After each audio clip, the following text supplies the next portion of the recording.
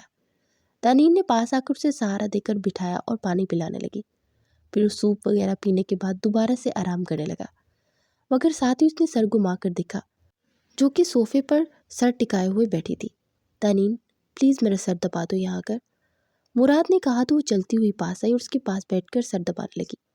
وہ اسی کی جانب دیکھ رہا تھا جس کی پلکیں نیند سے بوجھل ہو رہی تھی۔ لیٹ جاؤ میرے پاس، مراد نے کہا تو وہ چونک کر اسے دیکھنے لگی۔ نہیں کوئی بات نہیں، ویسے بھی صبح شاید چھٹی ہو جائے، اگر سونا ہوا تو میں صوفے پر سو جاؤں گی، وہ آہستہ سے بولی۔ کیوں، میرے ساتھ سونے میں کوئی پرابلم ہے کیا؟ تمہیں میرا چھونا برا لگتا ہے؟ اس کے سبھی چہرے کو دیکھ کر بولا۔ نہیں تو، آہستہ سے بولی۔ تو پھر آؤ لیٹ جاؤ، اس نے اپنا دوسرا بازو پھیلاتے ہوئے کہا۔ تو وہ اٹھ کر دوسری سائڈ پر آ کر آہستہ اس کے بازو پر سر لٹ کے لیٹ گئی۔ اس کے بال سہلانے لگا، اس کے ماتھے پر اپنے لب رکھ گیا۔ وہ جتنا چاہ رہا تھا کہ اس لڑکی سے نفرت کرے، مگر نہ جانے کیوں دل اس کی طلب کرنے لگا تھا۔ اسی کے بارے میں سوچتے سوچتے وہ سو چکا تھا۔ اگلے دن جب آنکھ کھلی تو اس کی اتنی قریب تھی کہ وہ ذرا سا سر گھماتا تو اس کے لب تنین کے لبوں سے ٹکرا جاتے۔ وہ آہستہ سے اسے پکارنے لگا تو وہ جلدی سے اٹھ کر بیٹھ گئی۔ آپ ٹھیک ہے نا؟ بازو میں پین تو نہیں ہو رہا؟ اس نے بے چینی بھرے انداز میں پوچھا۔ میں بالکل ٹھیک ہوں، وہ ہلکا سا مسکرا کر بولا اور پھر اٹھ کر بیٹھ گیا۔ وہ بھی جلدی سے بیڈ سے اتری اور ڈاکٹر سے ملنے چلی گئی۔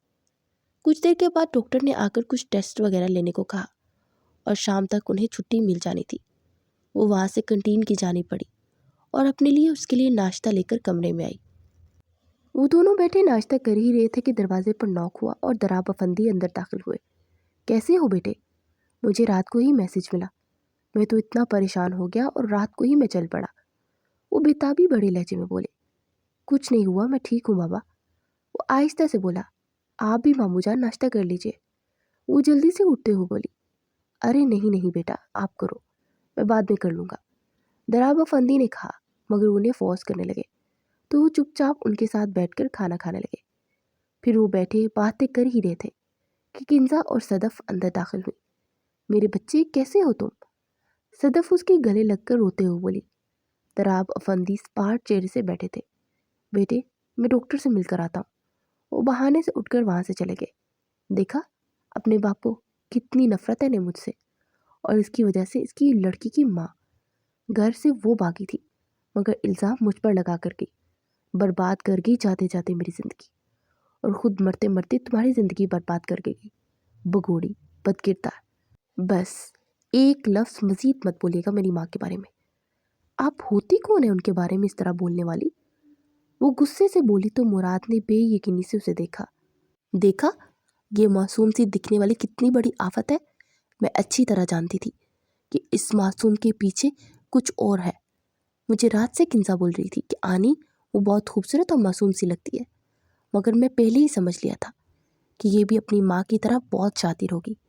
دیکھو نا، مرنے سے پہلے کتنی بڑی چال کھیل کر گئی، میرے بچے کی زندگی برباد کر دی، اور ساتھ میں شامل کر لیا تمہارے باپ کو، چونکہ وہ جانتا بھی تھا کہ تم کنزا کو پسند کرتے ہو۔ صدف نے اسے تنفر بڑی نگاہوں سے دیکھتے ہو کہا۔ وہ سرخ چہرے سے کھڑی مراد کو دیکھ رہی تھی۔ میں نے آپ کے بیٹے کو منع نہیں کیا، وہ اب بھی چاہے تو آپ کی بانجی سے شادی کر سکتے ہیں، وہ انتہائی غصے سے بولی اور پھر غصے سے باہر نکل گئی۔ تو سائڈ پر کھڑے دراب افندی نے اسے سنجیدگی سے دیکھا۔ وہ روتی ہوئی سامنے بینچ پر بیٹھ گئی۔ بہت غلط کر دیا آپ نے، اس عورت کو سچا کر دیا آپ نے۔ مراد کے دل میں جو تھوڑی بہت آپ کے لیے محبت پیدا ہو رہی تھی وہ بھی ختم ہو گئی ہوگی۔ تو اور کیا کرتی میں ماموں جان، وہ میری ماں کے بارے میں بول رہی تھی۔ وہ نم لہجے میں بولی، میں جانتا ہوں کہ آپ کے لیے یہ سہنا بہت مشکل تھا، مگر ہر چیز کا ایک وقت ہوتا ہے بیٹے، اور اس عورت کے کہنے سے کچھ نہیں ہوتا بیٹے۔ اب تھوڑا سا صبر سے کام لے لیں تو مراد کے دل میں لگی ہوئی ہر گرہ کھل جائے گی۔ شاید میں زیادہ خود غرض بن رہا ہوں اپنے گھر کو بچانے کے لیے۔ کوئی بات نہیں، آئندہ سے نہیں کہوں گا کچھ۔ اس کے سر پر ہاتھ رکھتے افسردہ لہجے میں بولے تو طرف سی اٹھی، سوری ماموں جان، میں جذباتی ہو گئی تھی۔ میری ماں کو ہمیشہ ہر ایک نے بد کردار، بگوڑی، یہ سب بولا۔ وہ ہمیشہ چپ رہتی تھی۔ مجھے بہت درد ہوتا تھا تو اسی لیے یہ سب برداشت نہیں کر پائی۔ وہ سر جھکائے ہوئے بولی تو دوراب افندی نے اس کا ماتھا چومتے گلے لگایا۔ پھر صدف اور کنزا کے جانے کے بعد وہ لوگ اندر آئے تو مراد کا چہرہ ہر جذبات سے عاری تھا۔ دانین نے اسے میڈیسن دینی چاہی تو مراد نے اس کا ہاتھ جھٹک دیا، جہاں یہاں سے اور اپنی شکل مت دکھانا، کیونکہ جو میری ماں کے ساتھ بدتمیزی اور بے انصافی کرتا ہے نا، میں ان کو اپنی محبت کے قابل نہیں سمجھتا۔ بول تو اس سے رہا تھا مگر دیکھ دوراب افندی کو رہا تھا۔ دانین نے لب کچلتے ہوئے دوراب افندی کو دیکھا جس کے چہرے پر درد دکھ رہا تھا۔ پھر وہ شام تک اس کے پاس ہی رہے مگر مراد نے ایک بار بھی ان سے بات نہیں کی۔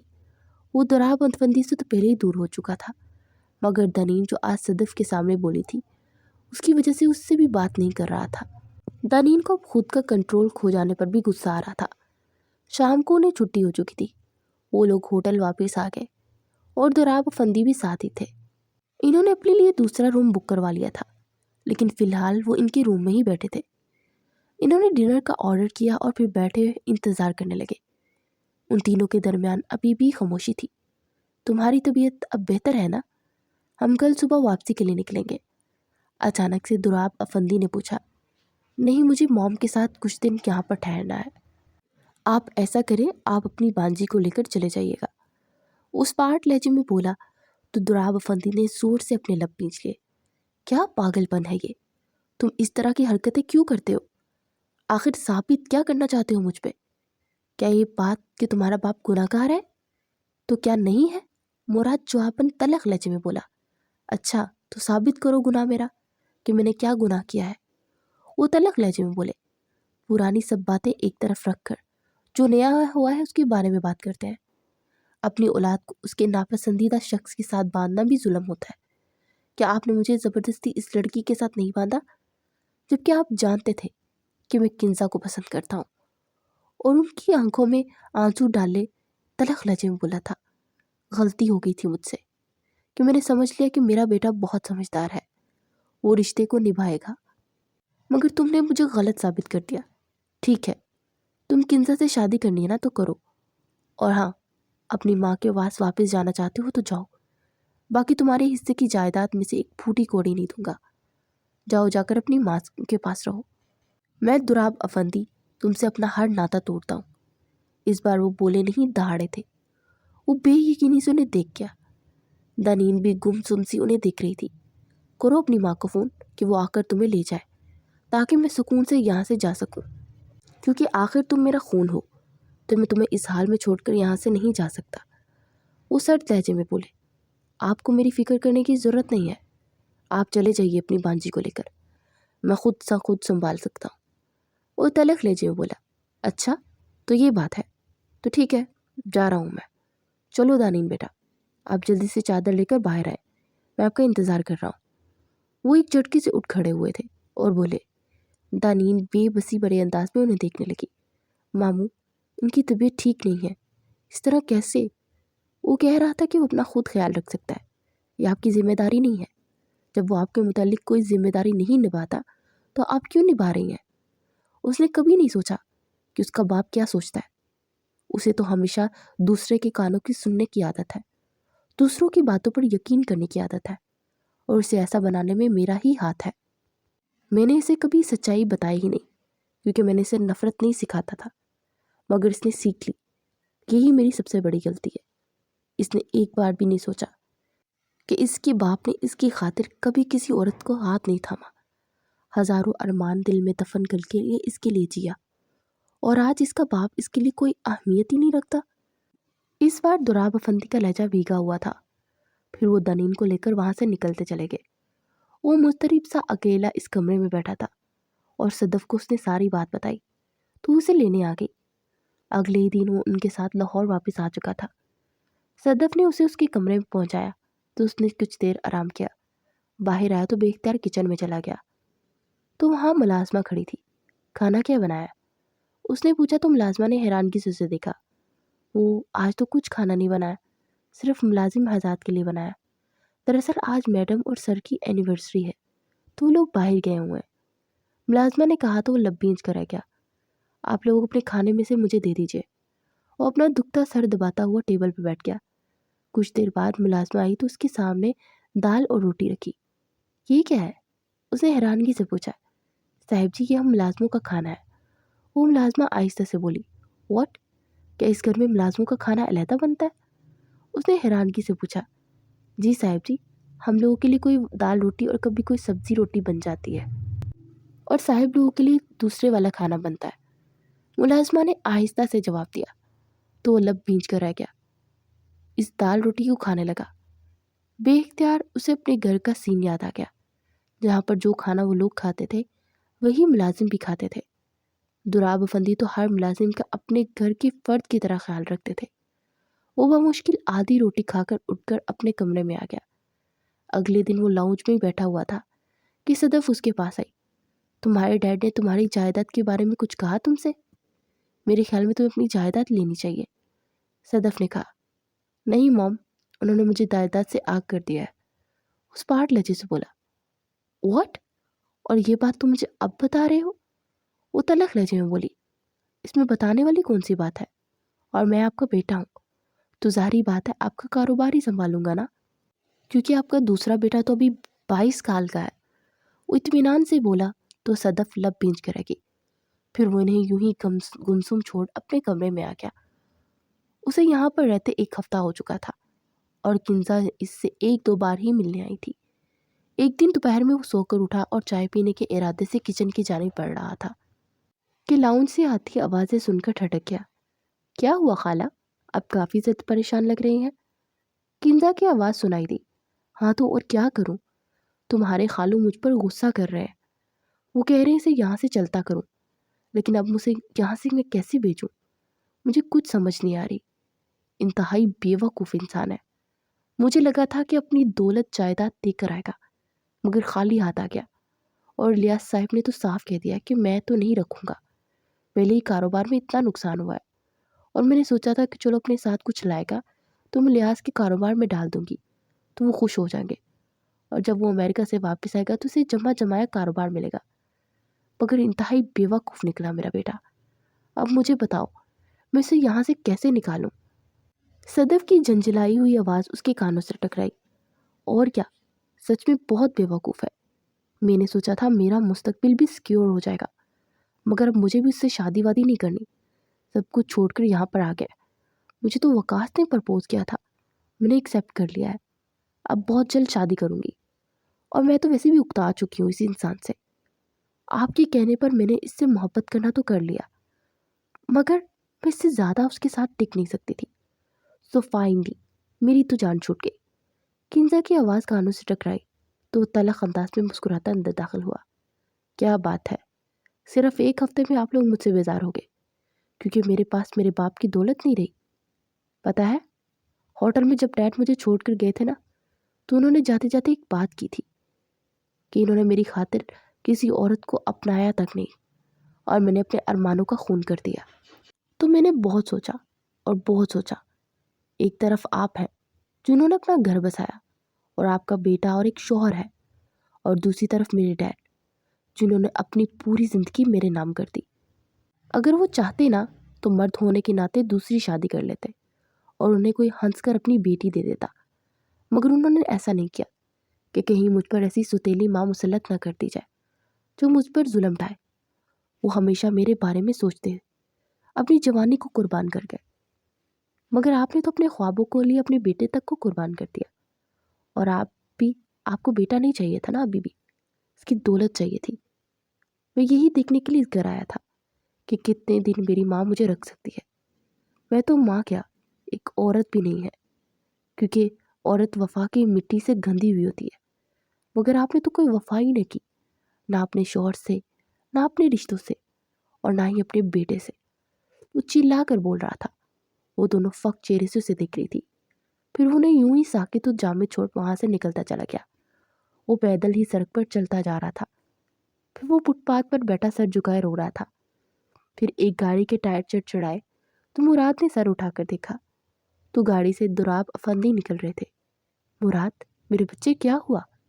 وہ تڑپ کر اس کی طرف بڑھے، اور ساتھ ہی دراب افندی کی سیکرٹری بھی باہر آ گئی۔ وہ جلدی سے ان کے گلے لگ کر تڑپ تڑپ کر رو دیا کہ ارد گرد کے لوگ حیرت سے رک کر انہیں دیکھ رہے تھے۔ پھر دراب افندی اسے گاڑی میں بٹھا کر اپنی سیکرٹری کی جانب مڑے۔ تھینک یو مس زرینہ، آپ نے مجھے انفارم کر دیا میرے بیٹے کے بارے میں آپ کو گھر ڈراپ کر دیتا ہوں۔ دراب افندی نے کہا، نہیں سر، وہ دراصل میں سامنے ہاسپٹل میں ہوں، میری مدر ہاسپٹل میں تھی تو اسی لیے اس کی ضرورت تھی۔ زرینہ نے کہا، او سوری، مجھے پتہ چلا تھا آپ کی مدر ہاسپٹل میں ہے، مگر میں اپنی پریشانی میں اس قدر الجھا ہوا تھا کہ خبر گیری کے لیے نہیں آ سکا۔ مراد، تم بیٹھو، میں آتا ہوں۔ وہ بولے تو مراد نے سر اسباب میں ہلایا، پھر وہ اپنی سیکرٹری کے ساتھ ہسپتال کی جانب بڑھ گئے۔ کچھ دیر کے بعد وہ واپس آئے تو ان کے ہاتھ میں جوس تھا۔ میں نے سوچا کہ باپ بیٹا آج مل کر چل کرتے ہیں۔ انہوں نے مینگو جوس اس کی طرف بڑھاتے ہوئے کہا تو وہ نم آنکھوں سے انہیں دیکھنے لگا۔ ناراض تو نہیں ہے نا آپ مجھ سے؟ بالکل نہیں میرے بچے، اور مجھے معلوم تھا وہ پاگل سا بیٹا میرے پاس ہی واپس آئے گا۔ وہ مسکرا کر بولے تو وہ نروٹھے انداز میں انہیں دیکھنے لگا۔ ویسے آپ نے اپنی بانجی کی وجہ سے میرے ساتھ زیادتی کر دی ہے، وہ منہ بسور کر بولا۔ میں نے اس بارے میں بہت سوچا اور مجھے لگتا ہے اس طرح تمہاری شادی نہیں کرنی چاہیے تھی، تو اسی لیے تنین کو بی اے میں ایڈمیشن دلوا رہا ہوں، تو اب وہ تم سے علیحدہ کمرے میں رہے گی۔ وہ مطمئن لہجے میں بولتے اسے بے سکون کر گئے۔ وہ لب بیچ کر رہ گیا۔ پھر وہ گھر پہنچا تو اس کا اس طرح استقبال کیا گیا جیسے وہ محاذ جیت کر آیا ہو۔ آنے والے دنوں میں دنین اس کی ملاقات نہ ہونے کے برابر ہو رہی تھی، اور وہ دل ہی دل میں جنجلا سا گیا تھا، اور آج بھی معمول کے مطابق وہ صرف ڈنر کے ٹائم ہی اسے ملی تھی۔ دنین بیٹے، میں نے آپ کے لیے ٹیوٹر کا انتظام کر دیا ہے، اور کل سے شفیق احمد آپ کو پڑھانے آئیں گے۔ وہ میرے مینیجر ہیں اور بہت ذہین ہے ماشاءاللہ، دراب افندی نے کہا تو مراد نے بے چینی سے انہیں دیکھا۔ آپ اس طرح کیسے یہ فیصلہ کر سکتے ہیں؟ وہ جنجلاتا ہوا بولا۔ کیسا فیصلہ؟ دراب افندی نے چونک کر پوچھا۔ آپ اچھے سے جانتے ہیں میں کس بارے میں بات کر رہا ہوں۔ ایک تو آپ میری بیوی کو میرے کمرے سے علیحدہ کر دیا، اور دوسرا اسے کوئی غیر مرد کیوں پڑھانے آئے گا؟ میں ہوں نا یار، وہ تڑپ کر بولا تو دراب افندی نے سر بمشکل نیچے کرتے اپنی مسکراہٹ کو رکھا۔ او، تم تو میری بانجی کے ساتھ رہنا نہیں چاہتے تھے نا، اور میں نے تمہارے ساتھ زیادتی کی تھی، اسی کا تو ازالہ کر رہا ہوں۔ اس کو ازالہ کرنا کہتے ہیں یار، حد ہوتی ہے۔ اب وہ میری بیوی بن چکی ہے، اسے میرے کمرے میں رہنے دیجیے نا، اور میں نے کون سا اسے پڑھنے سے روک دینا ہے؟ وہ انتہائی جنجلایا ہوا تھا۔ نہیں، وہ صحیح سے پڑھ نہیں پائے گی، تم اسے ڈسٹرب کرو گے، دراب افندی نے کہا تو وہ مزید دب گیا۔ آپ فکر مت کیجیے، میں آپ کی بانجی کو بالکل بھی کچھ نہیں کہوں گا، بس آپ مجھے میری بیوی واپس کر دیجیے، گزارش کر رہا ہوں آپ کے سامنے، ورنہ اٹھا کر لے جاؤں گا۔ اس نے اس بار بغیر لگی لپٹی کے کہا تو دراب افندی کا فلک شگاف کہہ گونج اٹھا۔ میرا مذاق اڑا رہے ہیں آپ؟ بالکل نہیں بیٹے، میں تمہاری بےتابی پر ہنس رہا ہوں کہ کہاں میرا بیٹا جس لڑکی کو اپنے کمرے میں بھی رکھنا نہیں چاہتا تھا، اب زبردستی اپنے کمرے میں رکھنا چاہتا ہے۔ وقت وقت کی بات ہے، دراب افندی نے کہا۔ کوئی بات نہیں، ہنس لیجیے، کیونکہ میں بھی آپ کا بہت جلد انتظام کرنے والا ہوں۔ وہ منہ بنا کر بولا۔ کیسا انتظام؟ دراب افندی نے چونک کر پوچھا۔ آپ کے سر پر صحرا سجانے کا۔ یہ پہلا بیٹا ہوگا جو آپ کے اپنے باپ کے لیے رشتہ لے کر جائے گا مس زرینہ کے ہاں۔ وہ اطمینان بڑے لہجے میں بولا تو دراب افندی کے حلق میں نوالا اٹک گیا۔ کیا بول رہے ہو؟ فضول بکواس مت کرو، کہ میری شادی کرنے کی کوئی عمر تھوڑی نہ ہے۔ وہ نگاہیں چرا کر بولے، اگر محبت کرنے کی عمر ہے تو شادی بھی تو کر ہی سکتے ہو نا، کوئی پرابلم ہے آپ کو؟ وہ بھی انہیں کا بیٹا تھا۔ ارے میں نے کسی سے محبت کر لی، ایسا کچھ نہیں ہے، فضول میں اندازے مت لگاؤ۔ وہ ہنوز نظریں چرا رہے تھے۔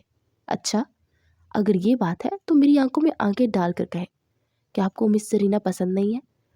اچھے سے دیکھ رہا ہوں، پچھلے کئی دنوں سے ہسپتال کے چکر لگ رہے ہیں۔ ان کی والدہ ماجدہ کو متاثر کرنے کی کوشش کر رہے ہیں۔ گیا تھا میں بھی ان سے ملنے، اور انہوں نے کہا کہ بڑے بھائی کا بہت شکریہ کہ وہ اتنا دھیان رکھتے ہیں، اور یہ بھی پوچھا کہ شادی شدہ ہے آپ کے بڑے بھائی۔ میں نے انہیں کہہ دیا ہے کہ جی نہیں، بالکل کنوارے ہیں، اور میں ان کے لیے ایک عدد رشتہ ڈھونڈ رہا ہوں۔ تو آپ جلدی سے ٹھیک ہو کر گھر پہنچے، میں جلدی اپنے بڑے بھائی کی بارات لے کر آ رہا ہوں۔ وہ مطمئن انداز میں بولتا جا رہا تھا، اور دراب افندی کا منہ حیرت سے کھل گیا تھا، اور اس کی بات سن کر دانین کھلکھلا کر ہنس پڑی تھی۔ چپ، خبردار اگر تم نے اس کا ساتھ دیا تو۔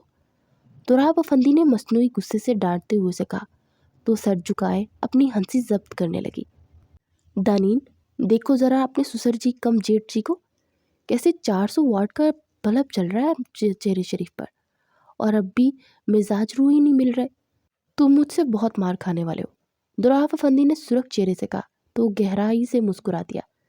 پھر رات کو اپنے کمرے میں صوفہ چیئر پر بیٹھا تھا کہ دانین اندر داخل ہوئی، اور انگلیاں چٹکاتے اس کے پاس آ کر کھڑی ہو گئی، تو اس کو ہاتھ سے تھامتے اسے اپنی گود میں بٹھایا۔ آئی ایم سوری مائی لو، بہت ہرٹ کیا نا میں نے تمہیں۔ اس کے ہونٹوں کو اپنے انگوٹھے سے مسلتے ہوئے بولا، اور ایک بازو کمر کے گرد حمائل کیا۔ نہیں تو۔ وہ لرزتی پلکوں کو جھکائے اس کے کندھے پر جکڑے وہ مشکل بولی، تو اس کے نرم ملائم ہونٹوں کو اپنی دسترس میں لیتا ان پر اپنی شدتیں برسانے لگا۔ پھر اس کی گستاخیوں سے گھبرا کر اس کے سینے میں چہرہ چھپا گئی۔ آج مجھے مت روکو میری جان۔ اس کے ماتھے پر بوسہ دیتے اسے خود میں بھینچ گیا، پھر یوں ہی گود میں اٹھائے بیڈ تک آتا اس کے پہلو میں لیٹتے اپنی شدتیں نچھاور کرنے لگا۔ صبح کو اس کی آنکھ کھلی تو پرسکون سا اس کی سینے میں سو رہی تھی۔ اس نے سر گھما کر ٹائم دیکھا تو 8:15 بج رہے تھے۔ دانین میری جان، تمہیں کالج نہیں جانا؟ اس کا رخسار تھپ تھپا کر بولا، نہیں آج میرا بالکل بھی دل نہیں چاہ رہا، آپ نے پوری رات جگایا، میری نیند نہیں پوری ہوئی۔ وہ غنودگی سے بولی تو مراد بھی مبہم سا مسکراتا اس کی کمر میں ہاتھ ڈال کر اس اپنے اوپر گرا گیا۔ چلو پھر ٹھیک ہے، آج میں بھی آفس سے چھٹی کر لیتا ہوں، اور ہم چھٹی مناتے ہیں۔ وہ اس کی کان کی لو کو لبوں سے چھوتے ہوئے بولا، تو وہ ہڑبڑا کر اس پر سے اٹھنے لگی۔ وہ دوبارہ سے اسے پہلو میں گرایا، اس کے دونوں بازو جگڑ کر اس پر جھکا۔ یہ بالکل ٹھیک بات نہیں ہے مراد، میرا کل ٹیسٹ ہے، مجھے تھوڑا سا آرام کرنے دیجیے پلیز۔ وہ منہ بسور کر بولی تو مراد کو اس پر ٹوٹ کر پیار آیا۔ وہ شدت سے اس کے ماتھے پر بوسہ دیتا اٹھ کر بیٹھ گیا۔ چلو تھوڑی دیر آرام کر لو، اس کے بعد فریش ہو کر پارلر چلی جانا، اور ہاں اچھا سے ڈریس نکال لو، آج ہم ڈیڈ کا رشتہ لے کر جا رہے ہیں۔ وہ بولا تو وہ جلدی سے اٹھ کر بیٹھ گئی۔ کیا آپ سیریس ہیں؟ مطلب آپ کو لگتا ہے کہ ماموں کی شادی ہونی چاہیے؟ کیوں؟ کیا تمہیں نہیں لگتا کہ یہ ہونا چاہیے؟ اور میرے خیال میں یہ بہت پہلے ہو جانا چاہیے تھا۔ ڈیڈ نے میری خاطر اپنی زندگی کو بے رنگ رکھا، اور اب میں ان کی زندگی میں رنگ بھرنا چاہتا ہوں۔ وہ اس کی بات کے جواب میں بولا، لیکن لوگ نہ جانے کیسی کیسی باتیں کریں گے، کیا وہ سب سہ پائیں گے آپ؟ اس نے ایک اور سوال کیا۔ بالکل میری جان، اور مجھے نہیں لگتا کہ مجھے لوگوں کی باتوں پر دھیان دینا چاہیے، اور میرے خیال میں اس عمر میں آ کر مرد کو ایک بیوی کی بہت ضرورت ہوتی ہے۔ اب دیکھو نا، میں تمہارے ساتھ اپنی لائف میں مصروف ہو جاؤں گا، اور وہ تنہا ہو جائیں گے۔ اب ان کے دکھ اور سکھ سننے والے آ جائیں گے نا، تو وہ خوش رہیں گے۔ وہ مضبوط لہجے میں بولا تو وہ دھیمے سے مسکرا دی۔ آپ بہت سویٹ ہیں، آئی لو یو مائی سویٹ۔ وہ اس کے رخسار کو چھوتے ہوئے بولا تو وہ دھیما سا مسکرا دیا۔ پھر شام کو وہ لوگ زرینہ کے گھر گئے، اور ان کی والدہ سے رشتے کی بات کی، تو جیسے خوشی سے کھل ہی اٹھی۔ زرینہ کی بھابھیوں نے اس بات پر کافی واویلا کیا، مگر زرینہ کی ماں نے ان کی کسی بھی بات پر کام نہیں دھرے۔ زرینہ کی عمر 35 سال ہو چکی تھی، اور اس نے اپنے بھائیوں کے لیے اپنی خوشیوں کو ہمیشہ قربان کیا۔ اس نے اتنی چھوٹی عمر میں جاب کر کے انہیں پڑھایا لکھایا تھا، اور 10 سال سے دراب افندی کی سیکرٹری کے طور پر کام کر رہی تھی، اور آج تک کسی نے دراب افندی نے اسے غلط نگاہیں اٹھا کر نہیں دیکھا تھا۔ کب دراب افندی کو وہ چرانے لگی تھی اسے پتہ ہی نہ چلا، اور اسے دراب افندی کی آنکھوں میں اپنے لیے محبت دکھتی تھی، مگر انہوں نے کبھی بھی اظہار نہیں کیا۔ اور آج ان کا رشتہ آیا تو زرینہ کے جیسے سارے غم دھل گئے۔ اگلے ہفتے دراب افندی اور زرینہ کا نکاح ہو گیا، اور اس سے اگلے دن ہی یہ دنیا کا پہلا ولیمہ تھا جہاں پر باپ اور بیٹے کا ولیمہ ہو رہا تھا۔ کرنے والے باتیں کر بھی رہے تھے، مگر ان لوگوں نے کبھی یہ باتوں پر کام نہیں دھاڑے۔ ڈیڈ، ہانی مون پر کہاں جائیں گے؟ اس نے اچانک سے پوچھا، تو دراب افندی سٹ پٹا کر زرینہ کو دیکھنے لگے، جو کہ شرم سے سرخ ہو رہی تھی۔ ویسے ماموں، مراد بالکل ٹھیک کہہ رہے ہیں، آپ کو بھی زرینہ جی کو لے کے کہیں نہ کہیں تو جانا ہی چاہیے۔ میں تو کہتی ہوں 1-2 مہینوں کی چھٹیوں پر چلے جائیے، آپ کو بھی ریلیکس ہونا چاہیے نا۔ اور چھوڑیے مراد پر سارا کام، اب کی بار سٹ پٹانے کی باری مراد کی تھی۔ یہ بالکل مت کیجیے گا، جسٹ 1 ہفتے کے لیے آپ کو چھٹی دے رہا ہوں، اس کے علاوہ نہیں، کیونکہ نیکسٹ ویک میرا ارادہ ہے اپنی بیوی کے ساتھ دوبارہ ہانی مون پہ جانے کا۔ وہ مسکرا کر بولا تو دنین کے چہرے پر سرخی سی چھا گئی۔ مراد اس کا ہاتھ تھام کر خود کے قریب کرتے اس کے کان میں نہ جانے کیا سرگوشی کر رہا تھا، اور دراب افندی نے نم آنکھوں سے انہیں دیکھا، جو کہ ایک ساتھ بہت خوش اور پیارے لگ رہے تھے، اور دل ہی دل میں انہوں نے ان دونوں کی خوشیوں کی دائمی دعا مانگی۔